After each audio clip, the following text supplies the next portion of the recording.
Ratusan warga dari sejumlah desa di Kecamatan Bua, Kabupaten Luwu, Sulawesi Selatan menggelar unjuk rasa Sabtu 25 Oktober 2025 sore. Massa memblokade Jalan Trans Makassar Palopo sebagai puncak kekecewaan terhadap manajemen PT Bumi Mineral Sulawesi atau BMS. Aksi bakar ban bekas dan orasi di tengah jalan ini sontak membuat arus lalu lintas dari 4 arah lumpuh total. Protes ini dipicu dua masalah utama.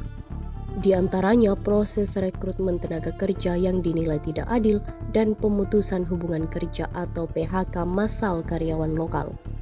Kepala Desa Padangkalua, Umi, memimpin aksi. Ia menyebut warga merasa dikhianati oleh perusahaan smelter nikel tersebut. Umi mengungkap ironi yang terjadi di PT BMS. Di satu sisi, perusahaan baru saja memutus kontrak lebih dari 400 tenaga kerja yang mayoritas adalah warga lokal. Namun di sisi lain, lanjut Umi, perusahaan justru membuka lowongan kerja baru. Warga lokal yang melamar pun banyak yang digugurkan di tahap administrasi. Warga menuntut PT BMS mengutamakan transparansi. Mereka juga mendesak agar karyawan lokal yang telah di-PHK dapat dipekerjakan kembali di pabrik 2 yang baru saja beroperasi. Pantauan di lokasi, aksi blokade jalan ini berlangsung beberapa jam dan memicu kemacetan panjang.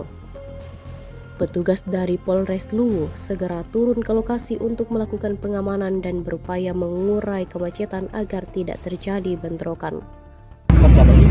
Jadi baik setelah keluar tuntutan yang kami bawa pada hari ini itu terkait daripada kualitas tenaga kerja lokal,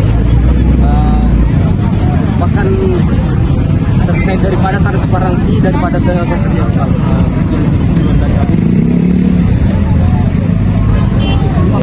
Terima kasih. Saya BMS Kepala Desa Padangkalua hari ini merasa terpanggil untuk turun ke jalan meneriakan hak-hak rakyat yang sudah diinjak-injak oleh manajemen PT BMS, dan harapan kami bahwa dengan adanya aksi ini bisa sedikit memberikan teguran kepada mereka untuk betul-betul membuka rekrutmen. Download Tribun X sekarang, menghadirkan lokal menjadi Indonesia.